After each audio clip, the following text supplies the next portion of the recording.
رحم اللہ من قرأ سورة الفاتحہ بسم اللہ الرحمن الرحیم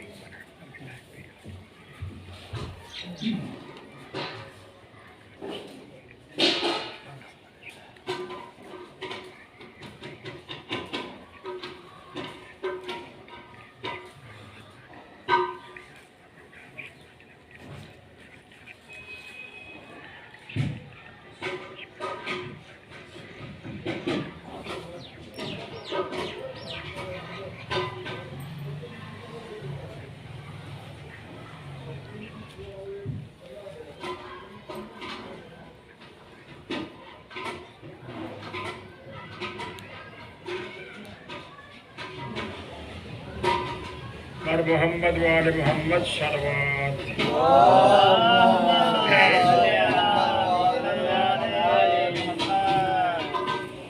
ایک دفعہ پھر مل کے بلند آواز سے صلوات پڑھیں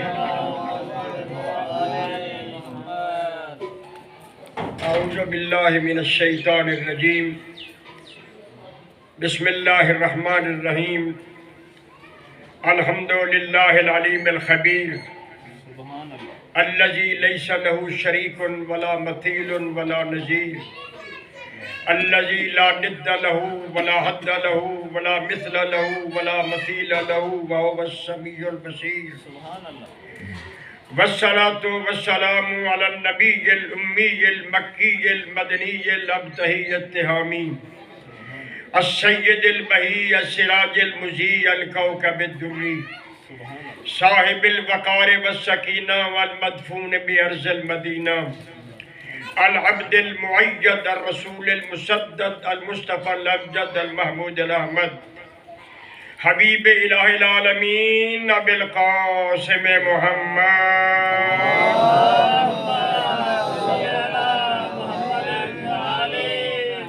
سید الانبیاء والمرسلین وعلی السید المطہر والامام المظفر والشجاع الغضنفر ربی شبیر وشبر قاسم طوبہ وسقر الانزع البتین الاشرف المکین الاشجع المتین الناصر المعین الوالی الولی السید الرضی الحاکم بالنص الجلی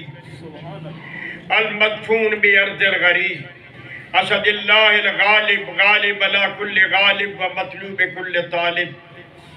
امام المشارق والمغارب الذي حبه فرض على الحاضر والغائب اعنی مولانا علی ابن ابی طالب امیر المومنین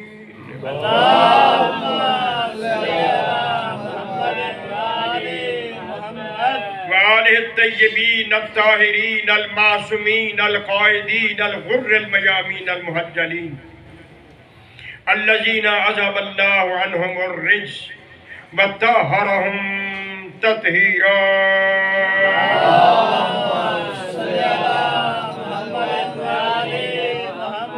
ولعنت اللہ علی اعدائہم ملعونین من یوم عداوتہم الی یوم الدین رب اشرح لی صدری ویسر لی امری واحلل عقدۃ من لسانی یفقہوا قولی اما بعد فقد قال اللہ سبحانہ وتعالی فی کتاب الہدی وفی خطاب الغلا بسم اللہ الرحمن الرحیم کل نفس ذائقۃ الموت ثم الینا ترجعون صلوات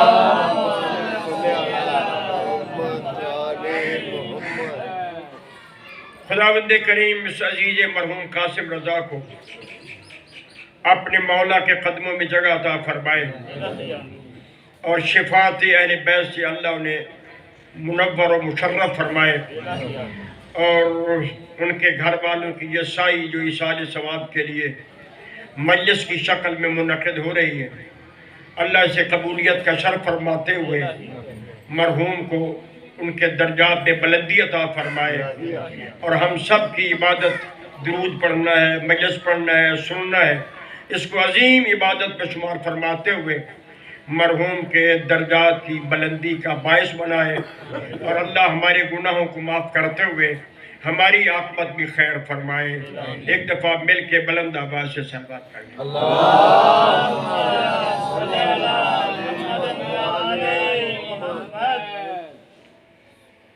مشہور و معروف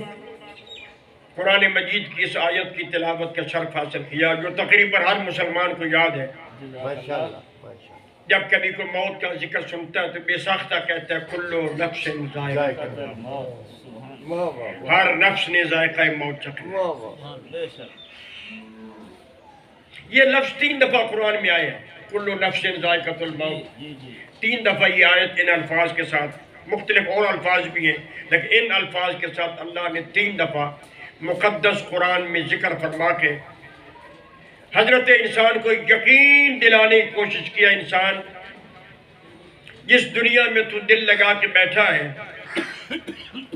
جس دنیا نے اپنے فریبوں میں تجھے گھیر کر اپنے جال میں پھنسا رکھا ہے، یہ فانی گھر ہے، ختم ہونے والا گھر ہے.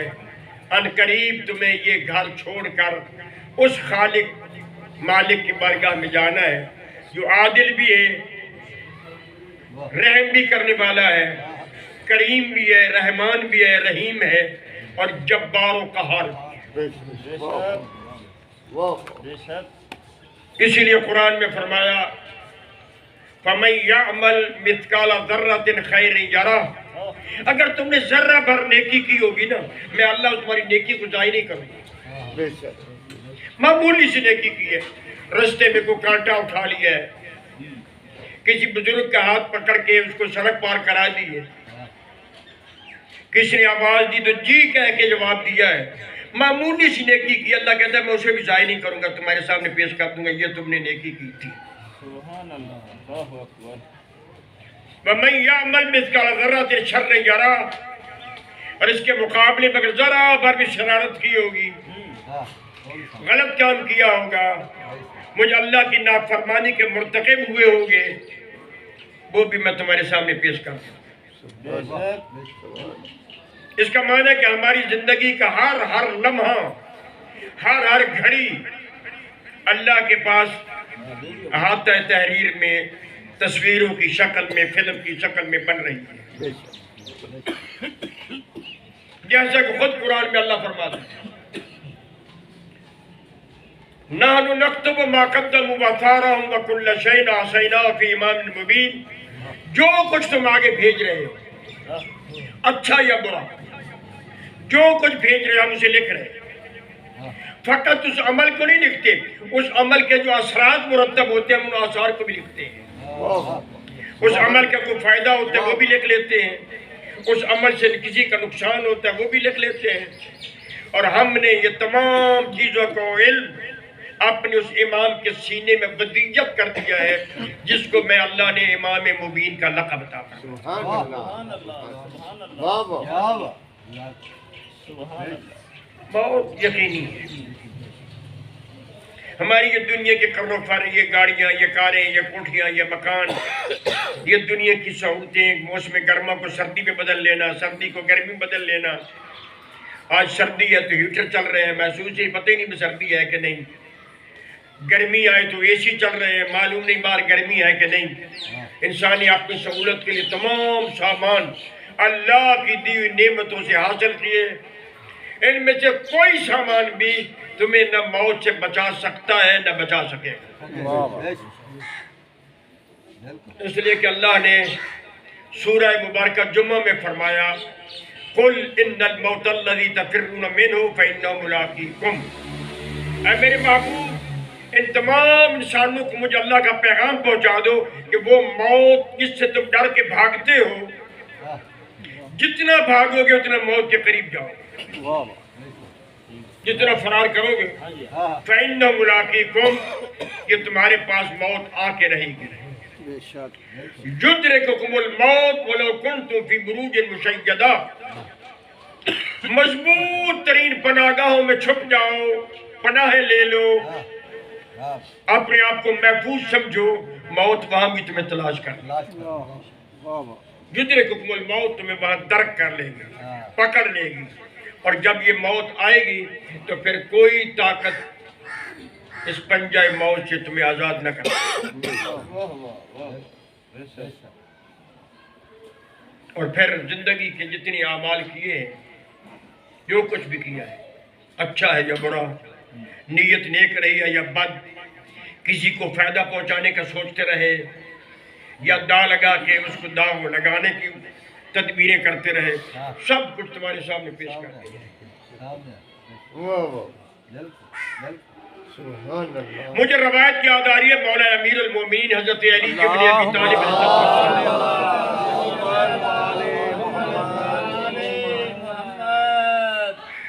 مخبر صادق، سچی خبریں دینے والی علی کی روایت ہے، جس کے بارے میں نبی نے فرمایا تھا کہ اقضاکم علی، اس کائنات کے چھپے ہوئے ظاہر جتنے بھی معاملات ہیں ان کا فیصلہ کرنے والا علی۔ پیغمبر خدا نے اپنے بعد اس دین کا قاضی، دین کا جج، دین کا جسٹس علی کو بنا دیا، اور علی کی عدالت اللہ کو اتنی پسند ہے کہ بروز قیامت بھی اللہ نے فرمایا علی تیری عدالت میں پسند کرتا ہوں، کل قیامت کے دن جنت و دوزخ کی تقسیم میں تم سے کروں گا۔ اور نبی سے اعلان کرنا یا علی انت قسیم النار والجنہ، اے علی تو جنت اور دوزخ کو تقسیم کر دے۔ نعرہ حیدری،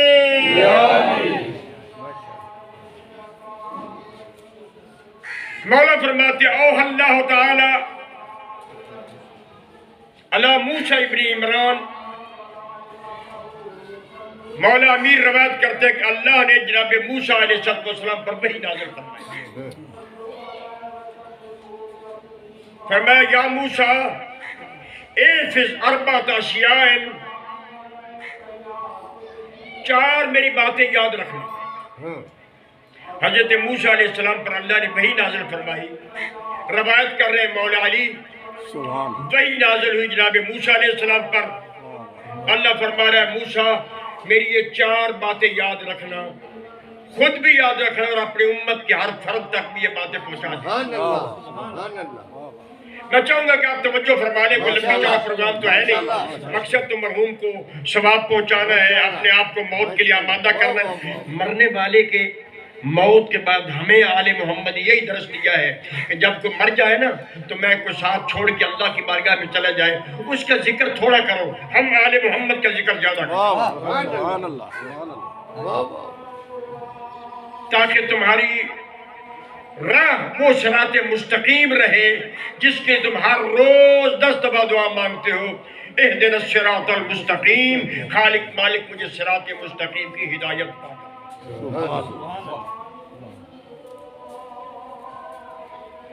اے موسیٰ میری چار وصیتیں یاد رکھنا، احفظ وصیتی اربعۃ اشیاء، میری چار وصیتیں یاد رکھنا۔ حضرت موسیٰ علیہ السلام مقام طور پر ہے، اللہ کی وحی نازل، مقام طور وہی طور سینا ہے جہاں جناب موسیٰ علیہ السلام اللہ سے باتیں بھی کرتے تھے، حضرت موسیٰ علیہ السلام پر وحی خدا بھی نازل ہوتی تھی۔ یہ کمال فقط سید الانبیاء کو ہے، باقی نبیوں کے لیے مخصوص مقامات تھے جہاں پر وہ جا کے اللہ کا پیغام لیتے تھے، اللہ کی وحی نازل ہوتی تھی، وہ اللہ کا پیغام لے کے امت تک پہنچاتے تھے۔ یہ شرف اور شرف صرف آمنہ کے لال ہیں، جہاں ہوتے تھے وہیں وہی آ جاتی تھی، اللہ کا پیغام ملتا تھا اور سید الانبیاء پیغام خدا کو مخلوق تک پہنچاتے تھے۔ میرے پیارے کلیم میری چار باتیں یاد رکھنا، ما دمت لا ترى ذنوبی لا تغفر فلا تغتجب غیرک۔ اے میرے پیارے موسیٰ جب تک تمہیں یقین نہ ہو جائے کہ میرے سارے گناہ معاف ہو گئے، اپنے سارے گناہ معاف ہونے کا یقین نہ ہو، اس وقت تک کسی دوسرے کے عیبوں کی تلاش میں نہ جانا۔ توجہ فرمائیے گا، جب تک مجھے یقین نہ ہو جائے کہ میرے سارے گناہ معاف ہو گئے، پھر مجھے حق ہے کہ میں دوسروں کے عیب جوئی کروں، ان کے عیب بتاؤں، ان کی غلطیاں بتاؤں، ان کی کمزوریاں بتاؤں، پہلے اپنے گناہ معاف کرواؤں، پھر دوسروں کے عیب تلاش کرنے کی کوشش کرو. یہ ہماری عادت ہے کہ جب ہم 2-4 آدمی بیٹھتے ہیں نا، کسی تیسرے کا ذکر ہوتا ہے تو جب تک ہم اس کے بخیے نہ ادھیڑ لیں، وہ ایسا ہے، وہ ویسا ہے، وہ یہ بھی ہے، اس میں عیب ہے، یہ بھی اس میں کمزوری ہے، یہ بھی اس میں نقص ہے، اس وقت تک ہمیں سکون نہیں آتا. اللہ نے اصول بتایا، اگر تم نے عیب بیان کرنا، دل کرتا ہے کسی کے عیب بیان کریں، وہ فلانا بڑا برا ہے، فلانا بڑا بیمان ہے، فلانا ایسا ہے، فلانا ویسا ہے، ظاہری بڑا نیک بنا پھرتا ہے، اندر سے ایسا ہے. اگر تمہارا دل کر رہا ہے میں وہ بیان کروں تو اللہ کہتا ہے بیان کر، لیکن پہلے مجھے اللہ سے اپنے سارے گناہوں کی معافی لے. جب تجھے یقین ہو جائے کہ میرے ساری غلطیاں، گناہ، خطائیں اللہ نے معاف کر دی ہیں، اب تجھے چھٹی ہے. لیکن میرا خیال ہے مرتے دم تک جب بھی بندہ پیچھے دیکھتا ہے تو اندھیرے ہی اندھیرے، تاریکی تاریکی. ہر انسان جتنا بھی پاک و پاکیزہ، نیک، صالح، متقی ہو، کسی بھی متقی کے پاس چلے جائے، حاجی ہو، نمازی ہو، روزہ دار ہو، دن رات قرآن کی تلاوت کرتا ہو، تو اسے پوچھے جناب آپ کی زندگی کیسے گزری؟ یار بس نہ پوچھ، اندھیرا ہی اندھیرا ہے، روشنی کوئی نظر نہیں آتی. اگر روشنی ہے تو شفیع المذنبین کی شفاعت کا سہارا ہے. اگر وہ شفاعت فرما دیں تو یہ اندھیرا روشنی میں بدل جائے گا، ورنہ اندھیرے کے علاوہ میرے دامن میں کچھ بھی نہیں. اللہ نے یہ اصول بیان کیا ہے. پہلے اپنے پنجابی میں کہتے ہیں پہلے آپ ہی منجی تھلے ڈگوری پھر دوسروں کے عیب تلاش کر. جب تک تجھے یقین نہ ہو جائے کہ میرے سارے گناہ معاف ہو گئے، اس وقت تک اپنی زبان کا چسکا نہ بنا، کسی کے عیب بیان نہ کر. بعض لوگ کہتے ہیں جی، وہ کہتے ہیں جی یار یہ باتیں چھوڑو، کوئی اور باتیں کرو، کیوں کسی کی برائی کرتے ہو، غیبت کرتے ہو. اللہ نے غیبت کو بڑا جرم قرار دیا ہے. بلکہ قرآن مجید میں سورہ حجرات میں اللہ فرماتا ہے جب انسان غیبت کرتا ہے نا تو یأکل اللہ ما فی میتہ، وہ ایسے جیسے مردار بھائی کا گوشت کھاتا ہو. فکرہتموہ ہو، یہ تصور تمہاری طبیعت میں کراہت پیدا کرتی ہے. مردار بھائی کا گوشت، اللہ کہتے ہیں یہ غیبت کرنا، کسی کی برائی بیان کرنا. آگے کہتے جی ہم کو جھوٹ بول رہے ہیں، سچی بات ہے، وہ بے نماز ہے، وہ بڑا بے ایمان ہے، بڑا دھوکے باز ہے، بڑے فریب کرتا ہے. ہم سارے جہان کے گناہ، غلطیاں، خطائیں اس کے کھاتے میں ڈال دیتے ہیں. اللہ فرماتے ہیں ٹھیک ہے تو سچ بولتا ہے، لیکن یاد رکھ سارے سچ بولنے بھی جائز نہیں. توجہ فرمائیے گا. ہم تو یہ سمجھتے ہیں نا سچ بولو چاہے سولی چڑھ جاؤ، بھائی میں تو سچی گل کرتا ہوں ہمیں کچھ ہو جائے. اللہ کا نبی فرماتا ہے نہیں، سارے سچ بولنے جائز نہیں. الصدق واجب وحرام ومکروہ وحسن. سچ کی 4 قسمیں. ایک سچ وہ جو بولنا واجب، وہاں پر سولی چڑھ جو سچ بولنا. ایک ہے سچ مگر بولنا حرام ہے، گناہ کبیرہ. ایک سچ ہے جس کو شریعت نے کبھی قرار دیا، مکروہ قرار دیا. ایک سچ وہ ہے جو اچھا ہے، واجب نہیں، اچھا ہے، احسن ہے. پوچھا کہ نبی سے یا رسول اللہ، ایک اللہ سمجھ آ رہی ہے؟ پوچھا گیا یا رسول اللہ ہم تو یہ سمجھتے تھے کہ ہر حال میں سچ بولو، کبھی جھوٹ نہ بولو، تو آپ کہتے ہیں سچ کی 4 قسمیں. فرمایا ہاں سنو، میں رسول نے اللہ سے یہ وحی لی اور اللہ نے مجھے فرمایا کہ میرے محبوب اپنی امت سے کہہ دو سچ 4 قسموں پر ہے. ایک سچ وہ جو بولنا واجب ہے، ایک سچ وہ ہے سچ مگر بولنا گناہ کبیرہ ہے، ایک سچ ہے سچ مگر مکروہ ہے، اللہ اس کو پسند نہیں کرتا، ایک سچ ہے احسن. مولانا ذرا وضاحت فرمائیں. سید الانبیاء نے فرمایا اما الصدق الواجب اداء الشہادہ، اگر تمہاری گواہی پر فیصلے کا دار و مدار ہو، پنچایت میں، عدالت میں تم بیان کرو تو تمہارے اس بیان پر جج صحیح فیصلہ کر سکتا ہے تو وہاں پر سچ بولنا واجب. اگر کوئی پھانسی چڑھ رہا ہے، اس نے جرم کیا تو سچ بولو. کوئی بچ رہا ہے سچ بول کے اس کو بچاؤ، کیونکہ تیرے اس بیان پر، تیری اس بات پر، تیری اس قول پر جج قاضی فیصلہ کرے گا، لہذا وہاں پر ادا الشہادہ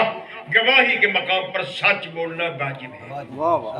وَأَمَّا الصِّدْقُ الحرام ہے سچ مگر بولنا گناہ ہے، النمیمہ کسی کی عدم موجودگی میں اس کی برائیاں بیان کرنا، موجود نہیں ہے، ہم اس کے سارے آپ نے آپ کو پاک پاکیزہ اور نبی بنا کے پیش کر رہے ہیں، میں تو یہ بالکل پاک و پاکیزہ ہوں، نیک پاک ہوں، میرے دامن میں کوئی گناہ نہیں، فلانا بندہ جو ہے وہ ایسا ہے ایسا ہے ایسا ہے ایسا ہے، جیسے ہمارا ماحول ہے۔ اسی عربی میں کہتے ہیں نمیمہ، نون میم یہ میم ہے، نمیمہ، نمیمہ کہتے ہیں چغل خوری کرنا، کسی کی عدم موجودگی میں وہ موجود نہ ہو اس کے عیب بیان کرنا ہے سچ مگر بولنا حرام ہے۔ شریعت طاہرہ نے منع۔ وَأَمَّا الصِّدْقُ الْمَكْرُوهُ وہ سچ جس کو شریعت طاہرہ ہے سچ مگر بولنا مکروہ، اللہ نے پسند نہیں کرتا، گناہ تو نہیں ہے لیکن اللہ کہتا نہیں مکروہ۔ ان تمدہ انسان و حاضر کسی کے منہ پر اس کی تعریف کرنا ہے سچ مگر مکروہ ہے۔ یہ خوش آمد کے ذمہ زمرے میں چلا جائے گا۔ میں آپ کی تعریف کروں گا، شہید شاہ جی تمہاری کیا بات ہے، آپ تو جناب بڑے مولائی ہیں، آپ تو بڑے عزتدار ہیں، آپ نے بہت بڑی قربانیاں دی ہیں، یہ کیا ہے وہ کیا ہے، یہ منہ پہ جو تعریف ہوگی اس کو شریعت طاہرہ پسند نہیں کرتی، اگرچہ سچ ہے، یہ خوش آمد کے زمرے میں چلا جائے گا۔ ممکن اس خوش آمد سے میں کوئی ناجائز فائدہ اٹھا لوں، جیسا کہ ہمارے یہاں ماحول ہے، ہم بڑوں کی خوش آمد کرتے ہیں، تعریف کرتے ہیں، ٹیسی کہتے ہیں، ٹیسی کرتے ہیں تاکہ میرا فلانا کام ہو جائے، میں اس سے فلانا فائدہ حاصل کروں۔ شریعت کہتی ہے سچ مگر یہ مکروہ ہے۔ کیا بات، وَأَمَّا الصِّدْقُ الْأَحْسَنُ وہ سچ جو بہتر ہے کسی کی عدم موجودگی میں، ان تمدہ انسان و غائب جب وہ موجود نہ ہو تو اس کی تعریف کرنا یہ آسان ہے، موجود نہ ہو اس کی تعریف، اس میں یہ خوبی ہے، اس نے یہ قربانی دی ہے، وہ یہ اس کا کمال ہے، ایسی انسانی خدمت کا جذبہ رکھتا ہے، جب اس کی عدم موجودگی میں اس کی تعریف ہوگی اس تک بھی بات تو پہنچ جائے گی، لیکن یہ خوش آمد نہیں ہوگی، یہ اس حقیقت کا اقرار ہے جو اس بندے میں اللہ نے ڈالی ہوئی ہے، اچھے کام کرنا، نیکیاں کرنا، لوگوں سے ہمدردی کرنا۔ اس لیے اللہ نے جب موسیٰ علیہ السلام پر وحی نازل فرمائی، موسیٰ جب تک اپنے سارے گناہ معاف ہونے کا یقین نہ ہو جائے اس وقت تک کسی کے عیب کی تلاش میں نہ جانا، برائیاں تلاش نہ کرنا، اس کے نقائص تلاش نہ کرنا۔ موسیٰ علیہ السلام جیسے نبی پر روایت کی ہے مولا میر، یعنی جس پر وحی نازل وہ بھی مخبر صادق نبی، جو روایت کرنے والا وہ بھی مخبر صادق علی۔ سبحان برادران گرامی قدر، یہ واضح و نصیحت کی باتیں اکثر مسجدوں میں علماء سے اپنے بزرگوں سے ہم سنتے ہیں، لیکن ہم میں یہ کمزوری ہے، ہم بزرگوں کو بزرگ تو مانتے ہیں، بھئی یہ عالم ہے، یہ بڑا بزرگ ہے، بڑا نیک ہے، بہت اچھا آدمی ہے، لیکن ہم ان کی بات ماننے کو تیار نہیں۔ اس کا معنی کیا نکلا کہ ہم ذات کو مانتے ہیں، ذات کی بات کو نہیں مانتے۔ سید الانبیاء کا نام سن کر ہمارے سر جھک جاتے ہیں، حضور کی ذات پر درود پڑھنا ہم اپنی نجات کا ذریعہ سمجھتے ہیں، ادھر حضور کا نام آئے ہم اپنے ہاتھوں کو انگلیوں کو بوسہ دے کے آنکھوں پہ لگاتے ہیں، عظمت رسالت کا اقرار کرتے ہیں، کوئی گستاخ رسول ہو تو ہم اس کو بس یہ ادھیڑنے کے لیے تیار ہیں، اس کا یہ کو، لیکن نبی کی باتیں ہم مانتے نہیں، ناراض نہیں میرے سے ہم مانتے نہیں، جو نبی نے فرمایا، جو خدا نے فرمایا، جو پیغام دیا، اگر ہم نے مانا ہوتا تو پھر مسلمان یوں پارا پارا نہ ہوتے، ٹکڑوں میں تقسیم نہ ہوتے، مسلمان ملت وحدہ کی طرح ایک اور نیک بن کر زندگی گزارتے، پوری کائنات کی دنیا ان سے ڈرتی، خوف زدہ ہوتی، اور مسلمانوں کی حکمرانی پوری کائنات کی ہوتی۔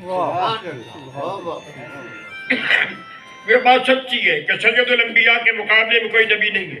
بے شک. عیسائی حضرت عیسیٰ علیہ السلام کو جو کچھ مانتے ہیں، ہمارے قرآن نے حضرت عیسیٰ کا مقام اس سے بلند بیان فرمایا. بے شک. حضرت عیسیٰ کی وہ عظمت جو انجیل نے بیان فرمائی، جو تورات نے بیان فرمائی، جو زبور میں بعض ٹکڑے آئے حضرت عیسیٰ کے بارے میں، قرآن مقدس نے تورات، زبور، انجیل سے زیادہ جناب عیسیٰ کی شان بیان کی ہے. سبحان اللہ. کاش اللہ نے جتنی شان بیان کی عیسیٰ علیہ السلام کی، ایسے عیسیٰ کا فرمان پڑھ لیتے کہ عیسیٰ کہتے اللہم اجعلنی من امت محمد المصطفیٰ. خالق جتنی تو نے عظمت عطا فرمائی ہے، بے شک وہ عظمتیں دینے والا ہے. ایک عظمت مجھے اور دے دے کہ مجھے مصطفیٰ کے امتیوں میں شمار فرما. سبحان اللہ. ایسے نبی جن کی امت میں شامل ہونے کے لیے انبیاء، اولو العظم انبیاء دعائیں کرتے ہوں، اس نبی کی امت ہونے کا ہمیں شرف حاصل ہے، لیکن ہم نے امتی ہونے کا حق ادا نہیں. یہ پہلی وصیت جناب موسیٰ علیہ السلام. شاید میں ساری بیان نہ کر سکوں، ٹائم بھی اتنا نہیں ہوگا. دوسری وصیت بسانی ما دمت لا ترى کنوزی قد نفدت فلا تغتم بسبب رزقک. اے میرے پیارے موسیٰ، پیارے کلیم، پیارے نبی، اپنی امت کو یہ پیغام دے دو اور تو بھی اس پہ عمل کرنا. جب تک مجھے اللہ کے خزانے بھرے ہوئے دیکھتے ہو، جب تک تمہیں یقین ہے کہ اللہ کے خزانے بھرے ہوئے ہیں، اس وقت تک رزق کا فکر نہ کرنا، میں اللہ رزق دیتا ہوں. سبحان اللہ. رزاق متین ہے خدا. خود اعلان کرتا ہے قرآن میں ما من دابت فی الارض الا علی اللہ رزقها. یہ بورتے نہیں ہو رہے، اللہ فرما رہے ہیں کوئی میری زمین پر 2 ٹانگوں پہ چلے، 4 ٹانگوں سے چلے، 15 20 25 ٹانگیں ہوں، پیٹ کے بل چلے، زمین کے اندر وہ بلوں میں رہتا ہو، الا علی اللہ رزقها. ان تمام مخلوق کا رزق مجھے اللہ کے ذمہ ہے. سب کا رزق اللہ کہتے ہیں میرے ذمہ. میں رزاق متین. اور انسان کو اللہ نے ان تمام مخلوقات سے اشرف اعلیٰ بنایا. خود خدا فرماتا ہے وَلَقَدْ كَرَّمْنَا بَنِي آدَمَ وَحَمَلْنَاهُمْ فِي الْبَرِّ وَالْبَحْرِ وَرَزَقْنَاهُم مِّنَ الطَّيِّبَاتِ. ہم نے اپنی تمام مخلوقات میں سے سب سے زیادہ عزت جس کو دی ہے وہ حضرت انسان ہے. بڑا مقام ہے حضرت انسان، نگاہ خدا.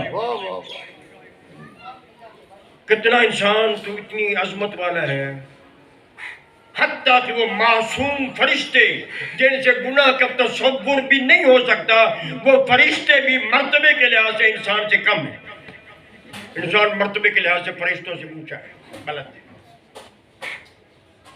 قرآن میں کہا وَلَقَدْ كَرَّمْنَا بَنِي آدَمَ. نہیں، میں اور آسان کرتا ہوں.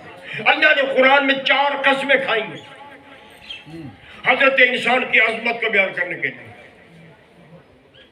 حالانکہ وہ قسمیں کھانے کا محتاج نہیں ہے. قسمیں تو ہم کھاتے ہیں، اپنے دوستوں کو، عزیزوں کو، نہ ماننے والوں کو بات منوانے کے لیے قسم کھاتے ہیں. غازی کی قسم، قرآن کی قسم،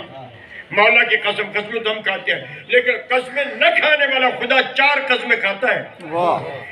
بسم اللہ الرحمن الرحیم. والتین، مجھے تین کی قسم. والزیتون، مجھے زیتون کی قسم. وطور سینین، اس پہاڑ سینا کی قسم، طور سینا کی قسم. بہذا البلد الامین، اس مقدس شہر کی قسم جس کی گلیوں میں میرا نبی قدم زن ہوتا ہے. 4 قسمیں کھانے کے بعد اللہ کہتا ہے لقد خلقنا الانسان فی احسن تقویم. ہم نے حضرت انسان کو پوری مخلوقات میں سب سے زیادہ خوبصورت بنا کے بھیجا. حسن و جمال جتنا کسی ممکن وجود میں ممکن تھا، اللہ نے حضرت انسان کو حسن و جمال عطا فرمایا. فقط ظاہری حسن نہیں،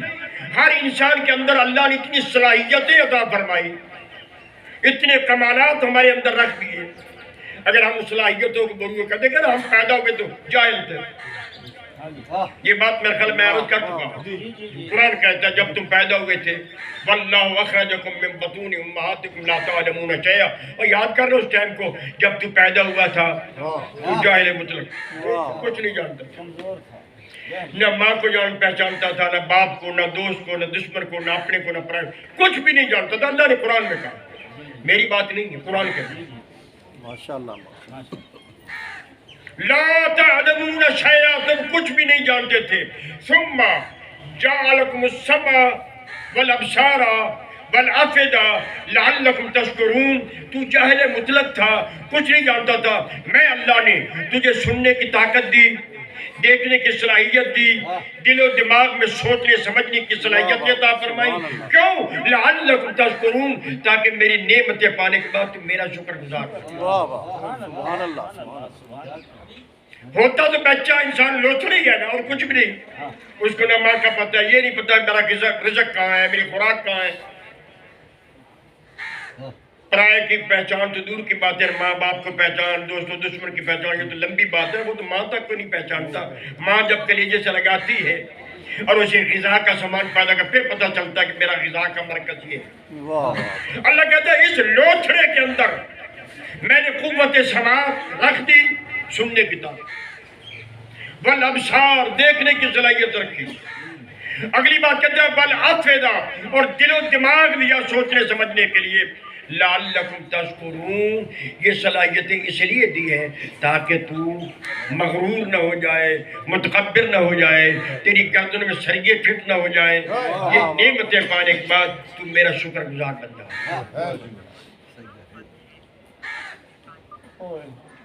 آج ہمیں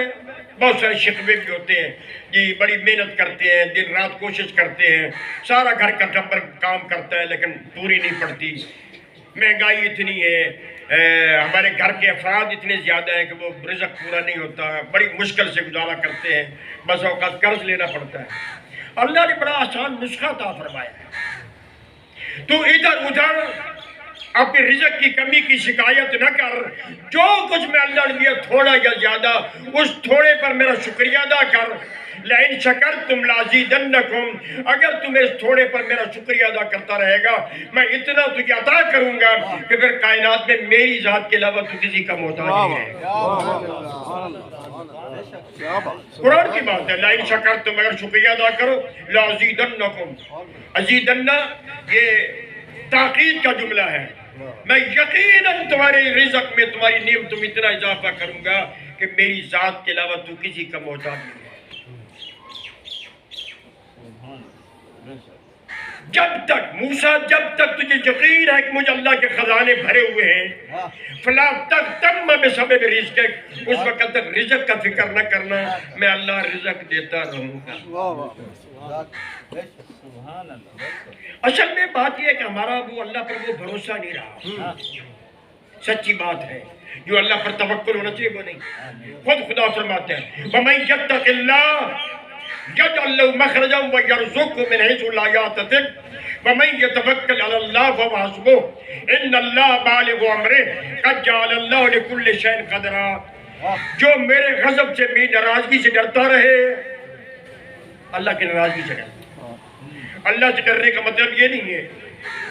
کہ اللہ کی ذات سے ڈرو، نہیں، وہ تو پیار والی ذات ہے، وہ تو پیار کرتا ہے مخلوق سے، کیا کیا نعمت عطا کرتا ہے جن کا ہم تصور بھی نہیں کر سکتے، کن انعامات سے اللہ مالا مال کرتا ہے جن کو ہم سوچ بھی نہیں سکتے، وہ پیار کرنے والی ذات ہے۔ لیکن وہ چاہتا ہے، اگر میرا پیار ہمیشہ ہمیشہ چاہتے ہو تو اس بات سے ڈرتے رہو کہ کوئی ایسا کام نہ تم سے ہو جائے جس سے میں ناراض ہو گیا۔ اللہ کی ناراضگی سے، اللہ کے غضب سے ڈرتے رہو۔ من یتق اللہ،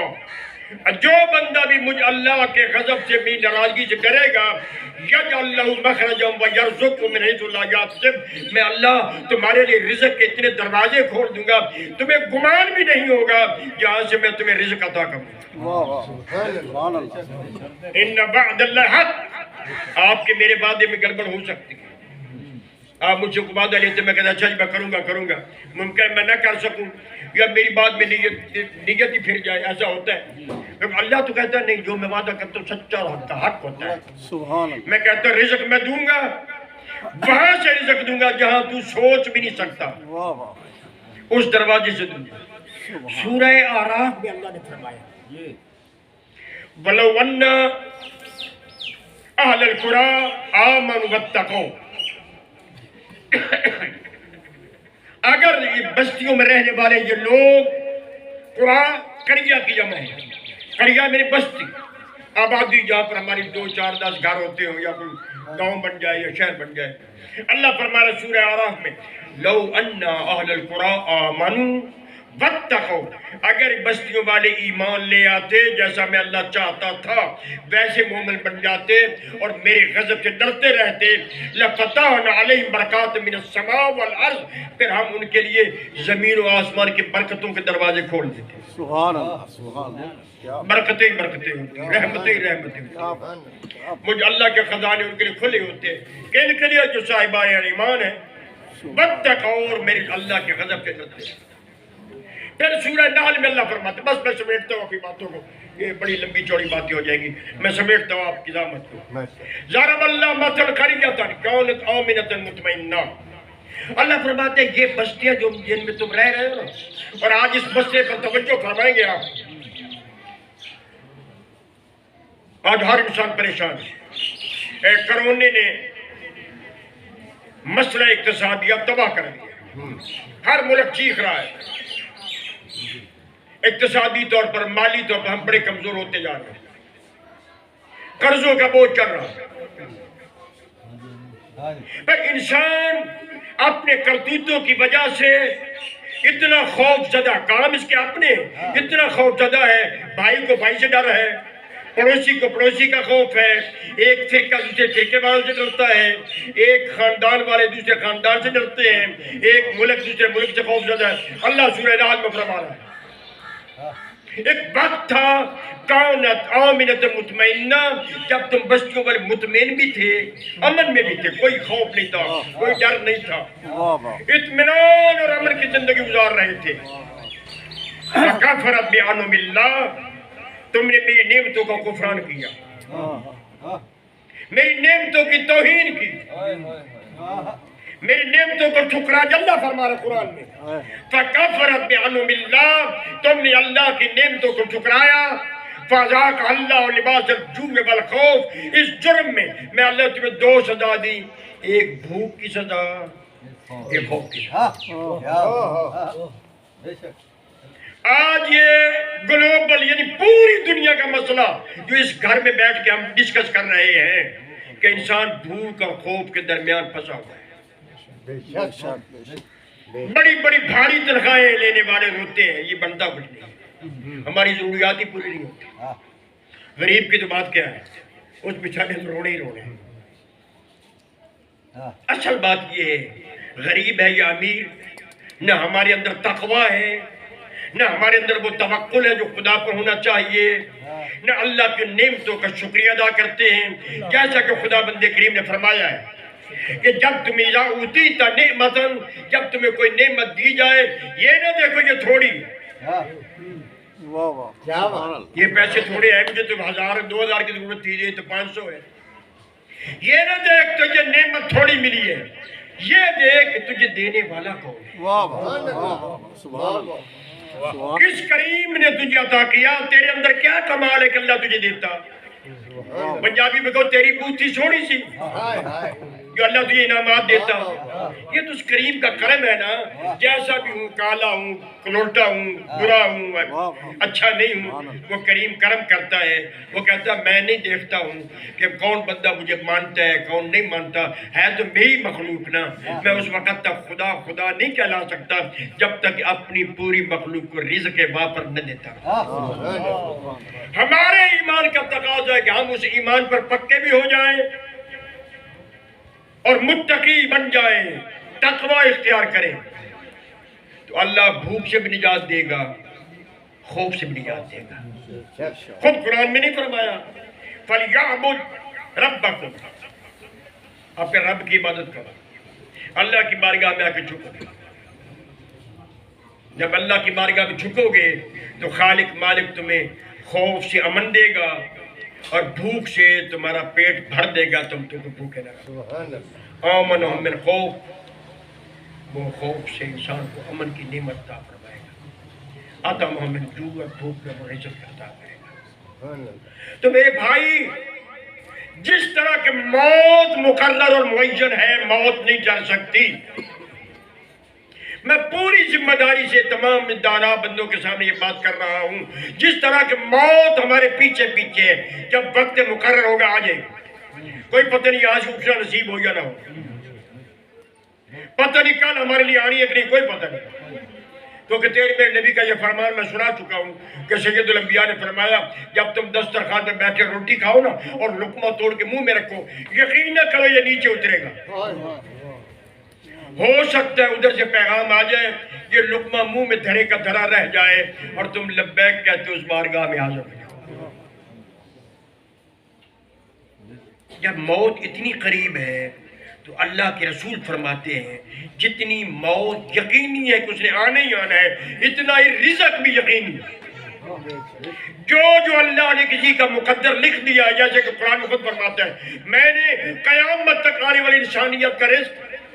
فی اربعۃ ایام، 4 دنوں میں خلق کر دیا۔ سبحان اللہ۔ قرآن مجید کی آیت ہے، اللہ کہتے ہیں 4 دنوں میں نے پوری انسانیت کر۔ یہ دنوں کی جو بات ہے نا، یہ ایک علیحدہ تفسیر ہے لمبی چوڑی، بہرحال ظاہر ہمیں سمجھنے کے لیے، سمجھانے کے لیے اللہ نے فرمایا تمہارا رزق میں نے 4 دنوں میں خلق کر دیا۔ اب پوری انسانیت بغیر اپنے مال مویشی کے میرے اس رزق کو کھاتی رہے، انسان ختم ہو جائے گا، مویشی ختم ہو جائے گا، لیکن میرے رزق میں کمی نہیں آئے۔ سبحان اللہ۔ اور رزق کیا ہوتا ہے؟ ہر وہ نعمت خدا جو انسان کی زندگی کے لیے فائدہ مند ہو، وہ رزق خدا ہے۔ صحت فائدہ مند ہے، یہ صحت اللہ کا رزق ہے، نعمت خدا ہے۔ لباس فائدہ مند ہے، یہ رزق خدا ہے۔ گھر سکون کی جگہ ہے، فائدہ مند ہے، یہ رزق خدا ہے۔ اللہ نے حضرت انسان کے رزق کے لیے طرح طرح کی نعمتیں خلق فرمائیں اور انسان سے کہا کہ وَخَلَقَ لَكُم مَّا فِي الْأَرْضِ جَمِيعًا، اے انسان تو اپنے آپ کو معمولی نہ سمجھ، یہ زمین پر رہنے والی جتنی مخلوق بھی ہے نا، جتنی بھی بچھو ہے، سانپ ہے، کیڑے ہیں، مکوڑے ہیں، پرند ہے، چرند ہے، درند ہے، سارے میں نے انسان تیری خدمت کے لیے پیدا کی۔ ہمیں سمجھ آئے نہ آئے، اب ہمیں تو نہیں پتا بھی سانپ کیوں پیدا ہوا، بچھو کیوں خلق فرمایا، یہ کاٹنے والے کیڑے مکوڑے کیوں پیدا کیے۔ اللہ فرماتے ہیں میں نے تیرے فائدے کے لیے بنائے ہیں، وہ زہریلی فضاؤں کو جذب کرتے ہیں تاکہ میری مخلوق ان فضیلے وہ زہریلی فضاؤں سے آلودہ نہ ہو اور انسان آسودگی کے ساتھ زندگی گزارے۔ یہ پیدا میں نے انسان کے لیے کیا۔ ان تعدوا نعمت اللہ لا تحصوها، اگر تم اللہ کی نعمتیں گننے لگو، تمہارے یہ کمپیوٹر، تمہاری آج ترقی یافتہ دور کے یہ نیا نیا نیٹ وغیرہ، یہ سب فیل ہو جائیں گے، لیکن میری مجھ اللہ کی نعمتیں تم شمار نہیں کر سکتے۔ عزیز قاسم رضا کی یہ موت اور ان کی یہ برسی کل کی بات ہے، کل کی بات ہے جب عزیز فوت ہوا تھا اور یکدم افراتفری پیدا ہوئی جناب، وہ بچے کو ہارٹ اٹیک ہو گیا، جوان بچہ فوت ہو گیا، آج پورا سال گزر گیا، آج برسی کا دن بھی آ گیا۔ کتنی تیزی کے ساتھ وقت ہمارے سروں سے گزر رہا ہے۔ اللہ نے خود وقت کی قسم کھائی، والعصر ان الانسان لفی خسر، مجھے عصر کی قسم انسان گھاٹے میں ہے۔ غیر محسوس طریقے سے یہ وقت تیزی کے ساتھ ہمارے سروں سے گزر رہا ہے۔ یہ جتنے چٹی داڑھی والے بیٹھے ہیں بابے یار، شاید میں بھی ان میں شامل ہو جاؤں۔ ہم سے پوچھو نا وہ فلانا واقعہ کیسے گزرا، بازی کیسی گزری، آپ کی جوانی کا گزری، ہم کہیں گے وہ کل کی گل ہے، کل کی یہ بات ہے، یہ کل کی بات ہے جب 8 چک میں ہم پیدل یافتہ پاس پیدل جایا کرتے تھے، مجلس ہوتی تھی اور لوگ کہاں سے آتے تھے، لیکن وہ گنا جائے شمار کیا جائے تو 50 سال گزر گئے۔ اسی طرح کل کی بات ہے، عزیز قاسم کی موت ہوئی، اس گھر میں قیامت ٹوٹی، آج پورا سال گزر۔ آج انہیں ایک ایک کو پیغام دینا پڑا ہے کہ جناب وہ ہمارے بچے کی برسی ہے، اس کا سالانہ ختم ہے، تشریف لائیں تاکہ اس کے ایصال ثواب کے لیے کچھ قرآن خوانی ہو جائے، کچھ ذکر اہل بیت ہو جائے۔ پورے کائنات کا ماضی کل کا ہے، جو گزر جاتا ہے ایسا معلوم ہوتا ہے جب کل کی بات ہے۔ اگر کل نہیں تو وہ کربلا ہے،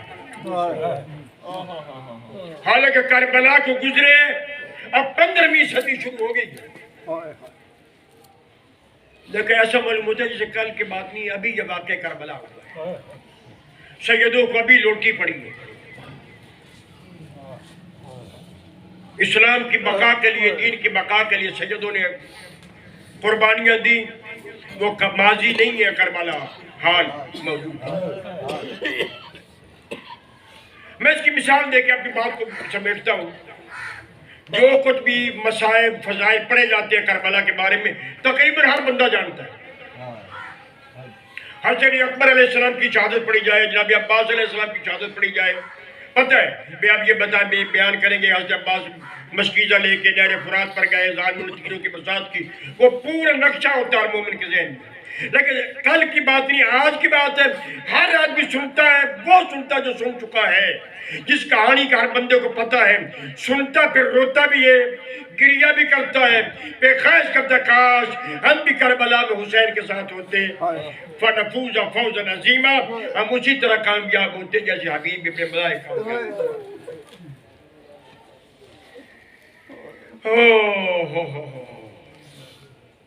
یار کوئی انسانیت کی حد ہوتی ہے، جھگڑے ہوتے ہیں مردوں کے ساتھ، زمین کا جھگڑا ہے، جائیداد کا جھگڑا ہے، زر زن زمین، تین چیزیں جھگڑے کی ہوتی ہیں۔ وہاں تو نہ زر کا جھگڑا تھا، نہ عورت کا جھگڑا، زن کا جھگڑا تھا، نہ زمین کا جھگڑا تھا، دین کی بقا کا جھگڑا۔ لیکن سیدوں نے جو دین کے وارث تھے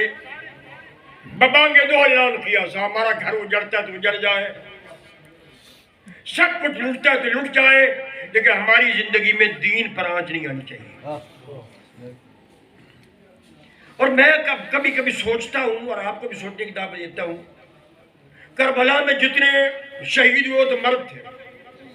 بوڑھے تھے وہ بھی مرد تھے، جوان تھے وہ بھی مرد تھے، جو چھوٹے تھے وہ بھی مرد تھے۔ کسی نے بھی میدان جنگ میں جا کے دل شکستہ نہیں ہوا۔ جتنی جتنی تلواریں بڑھتی گئیں، جتنے جتنے تیر لگتے گئے، ان کے حوصلے میں بلندی ہوتی گئی۔ لیکن حیران اس بات پہ ہوتا ہوں، اس گھر کی بچیاں بھی اتنی حوصلے والی تھی۔ وہ بچی جو باپ کے سینے پہ سونے کی عادی تھی، جس کو باپ کے بغیر نیند نہیں آتی تھی، اور باپ کہتا تھا مجھے وہ گھر اچھا نہیں لگتا جس گھر میں سکینہ اور رباب نہ ہو، اس پر بھی ایسا ظلم۔ جرم کیا تھا؟ یہ باپ پر روتی تھی، بابا کے غم میں روتی تھی کہ میرے بابا پر یہ ظلم ہوا۔ اس رونے کے جرم میں علی اصغر کا قصور کیا تھا؟ وہ تو ماں کو ماں نہیں کہہ سکتا تھا، وہ تو پانی نہیں مانگ سکتا تھا۔ پانی مانگنے کے لیے باپ نے کہا کہ لوگوں میرا بچہ پیاسا ہے، اگر تمہیں دشمنی ہے تو مجھ سے ہے، بچے کا تو کوئی قصور نہیں، ایک گھونٹ،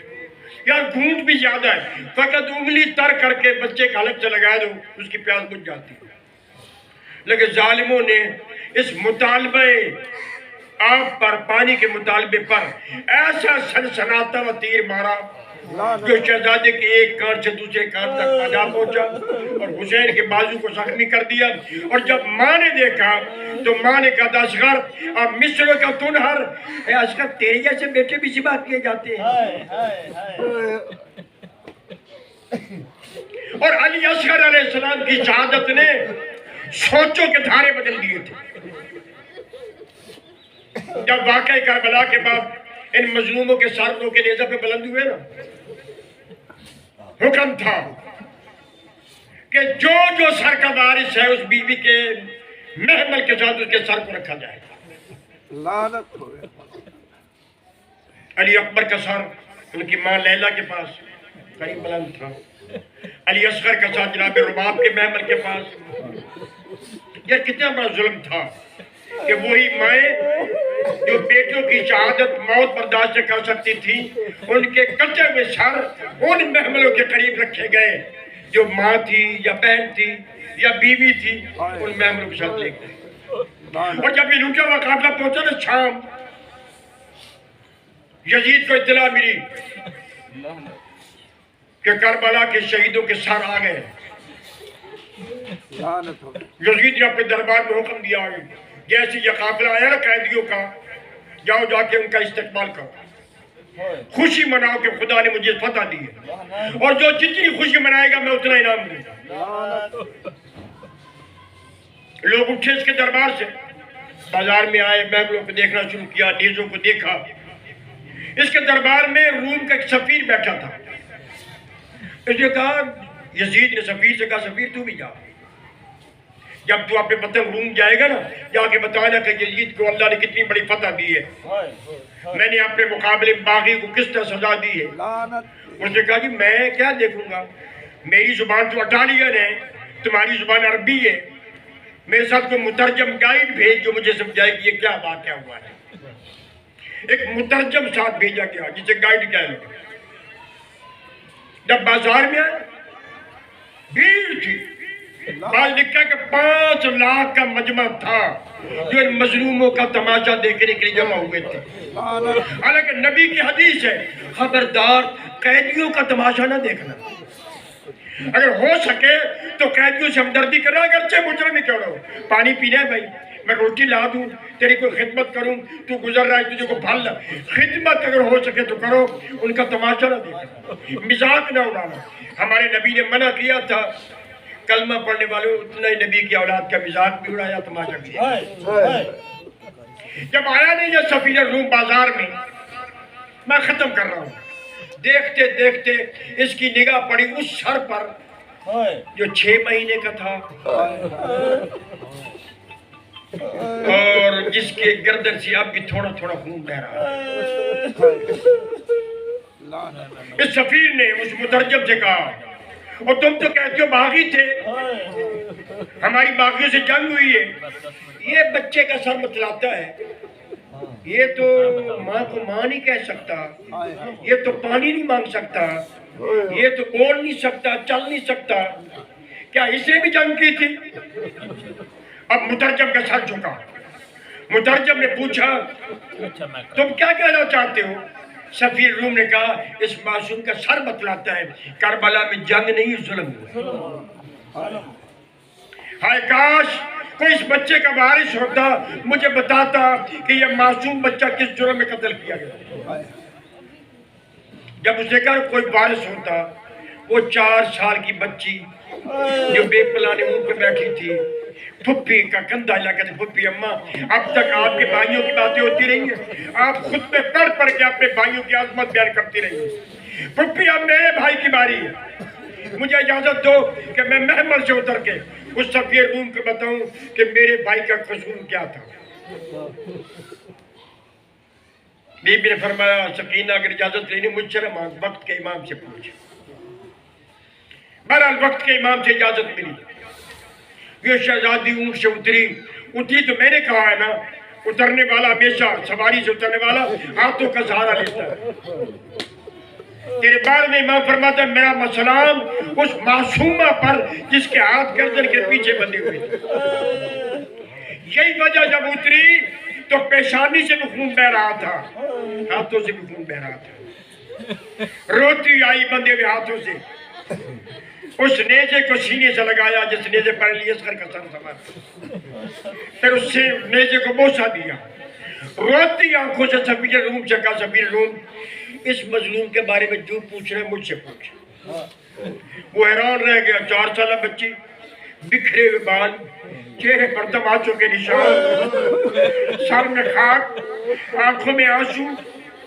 وہ حیران ہو کے کہتے ہیں بچی بتا تو کون ہے یہ کون ہے بچی کہتی ہے وہ جو قرآن پڑھ رہے ہیں نا وہ جس سر سے قرآن کی آواز آ رہی ہے میں اس کی بیٹی ہوں سکینہ میرا نام ہے ویسے تو میرے بابا نے میرا نام فاطمہ رکھا تھا لیکن چونکہ میری وجہ سے میرے بابا کو سکون ملتا تھا اس سکون کی وجہ سے میرا نام سکینہ ہو گیا اور یہ بچہ کون ہے کیا یہ اسی مظلوم کا بیٹا ہے یہ میرا بھائی ہے، میں اس کی بہن۔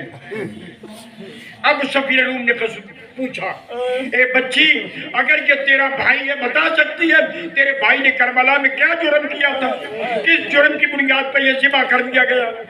جناب سکینہ نے دونوں ہاتھوں کی انگلیوں سے کہا، سفیر روم اللہ جانتا ہے میرے بھائی نے کوئی قصور نہیں کیا تھا، کوئی جرم نہیں کیا تھا، اگر جرم کیا تھا صرف اس طرح کے کربلا میں ایک گھونٹ پانی کا مانگا تھا، اس پانی مانگنے کے جرم میں میرے بھائی کو تیروں سے ذبح کر دیا گیا۔ اللہ لعنت اللہ علی القوم الظالمین وسیعلم الذین ظلموا ای منقلب ینقلبون۔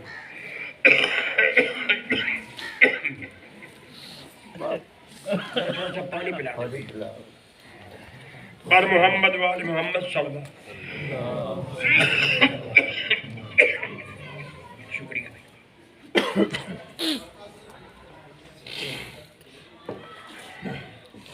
اعوذ باللہ من الشیطان الرجیم، بسم اللہ الرحمن الرحیم، ان اللہ وملائکتہ یصلون علی النبی یا ایھا الذین آمنوا صلوا علیہ وسلموا تسلیما، اللہم صل علی محمد وآل محمد۔ بسم اللہ الرحمن الرحیم، اذا السماء انفطرت واذا الکواکب انتثرت واذا البحار فجرت واذا القبور بعثرت علمت نفس ما قدمت واخرت یا ایھا الانسان ما غرک بربک الکریم الذی خلقک فسواک فعدلک فی ای صورت ما شاء رکبک کلا بل تکذبون بالدین ان علیکم لحافظین کراما کاتبین یعلمون ما تفعلون ان الابرار لفی نعیم وان الفجار لفی جحیم یصلونها یوم الدین وما هم عنها بغائبین وما ادراک ما یوم الدین ثم ما ادراک ما یوم الدین۔ بسم اللہ الرحمن الرحیم، لم يكن الذين كفروا من اهل الكتاب والمشركين منفكين حتى تأتيهم البينة رسول من الله يتلو صحفا مطهرة فيها كتب قيمة وما تفرقوا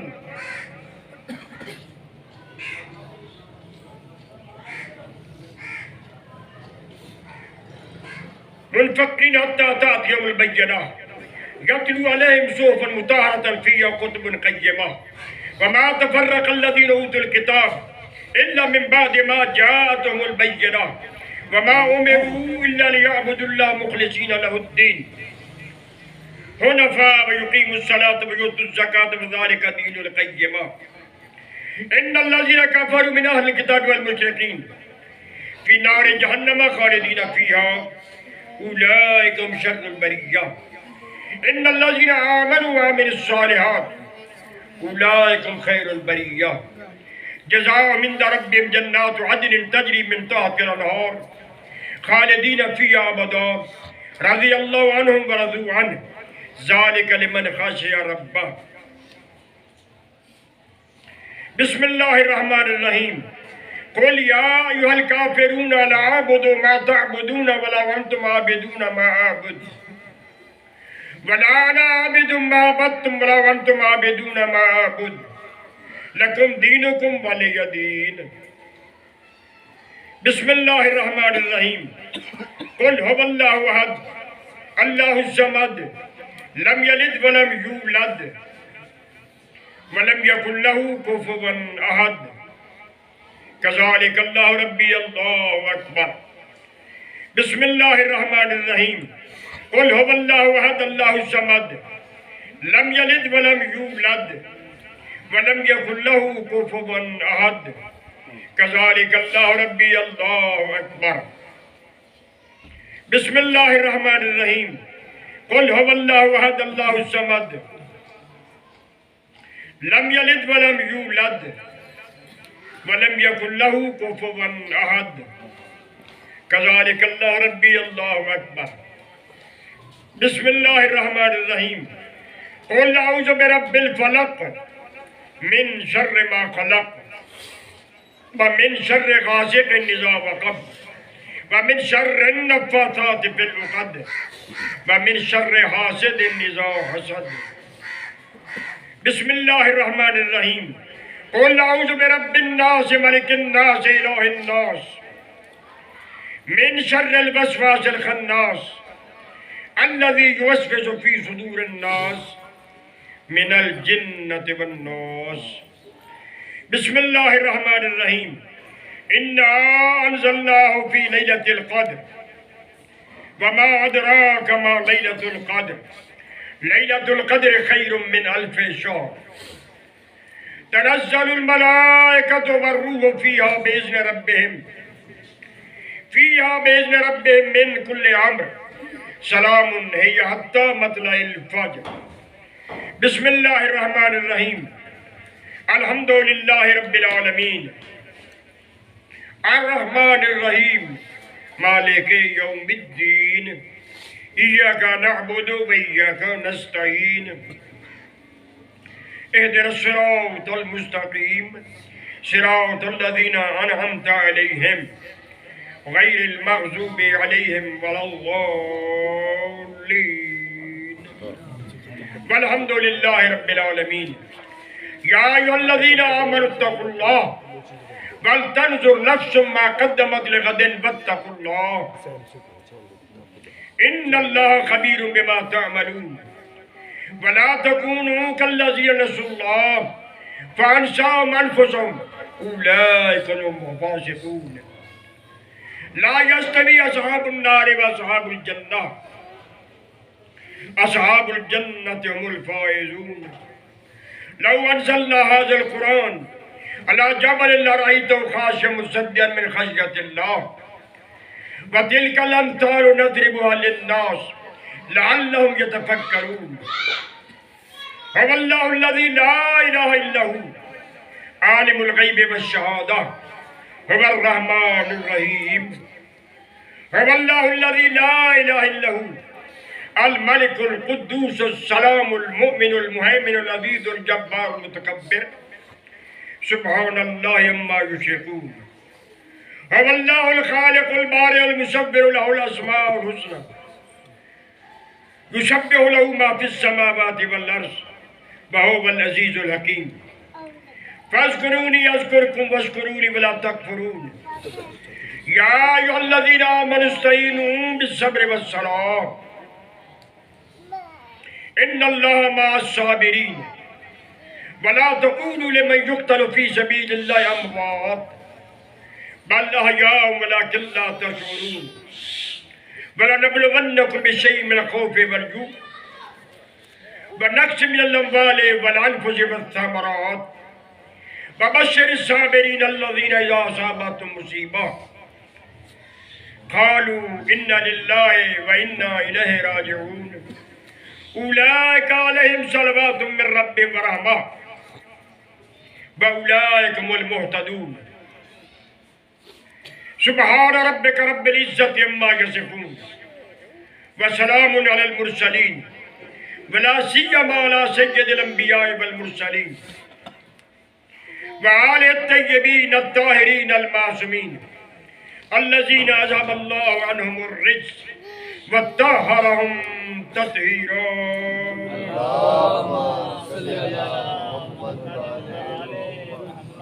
ربنا تقبل منا تلاوة القرآن ربنا تقبل منا تلاوة من سور القرآن ربنا تقبل منا تلاوة من أجزاء القرآن ربنا تقبل منا تلاوة من آيات القرآن ربنا تقبل منا ذكر توحيدك وذكر أنبيائك وذكر رسلك وذكر أوليائك وتقبل منا ذكر سيد الأنبياء والمرسلين وتقبل منا ذكر آل سيد الأنبياء والمرسلين وتقبل منا ذكر أصحاب سيد الأنبياء والمرسلين اللهم بثواب تلاوة القرآن بثواب هؤلاء الأذكار الطاهرة إلى روح ولا قبر مرحوم المغفور سید قاسم رضا عابدی وسید عبدالحمید شاہ اللہم اجعلہم عندک فی اعلی العلیین واخلف لنا ما فی الغابرین وارزقہما شفاعت فاطمة الزہراء سیدۃ نساء العالمین واشروا مع النبی والائمة الطیبین الطاہرین المعصومین صلوات اللہ علیہم اجمعین اللہم ارحم غربتہ وسل وحدتہ وعنس وحشتہ وعامل روتہ اللہم املأ قبرہ نورا وروحة ورحانہ اللہم مسکنہ فی بہبوۃ جنت النعیم اللہم ارزقہ بكل حرف من القرآن حلاوة وبكل جزء من القرآن جزاء وبكل آية من القرآن عافية اللهم انفعه بالقرآن العظيم وارفعه بالآيات والذكر الحكيم واغفر له ربنا واكتبه مع الشاهدين اللهم نفر قبر المرحوم بالقرآن ونجيه من النار بالقرآن وادخله في الجنة بالقرآن اللهم اجعل القرآن له في القبر مونسا وفي القيامة شفيعا وعلى الصراط نورا وفي الجنة رفيقا ومن النار سترا وحجابا وللخيرات كلها دليلا وعينا ورحمة بفضلك ورحمتك وكرمك يا أكرم الأكرمين يا أرحم الراحمين اللهم ارحم من قرأ سورة الفاتحة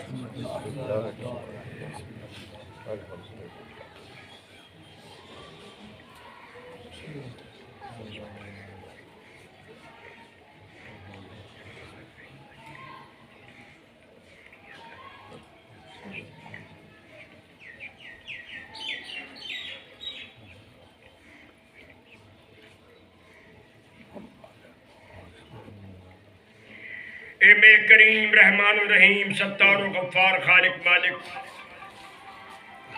مرحوم و مغفور سید قاسم رضا کے درجات کی بلندی کے لیے ان کی مغفرت کے لیے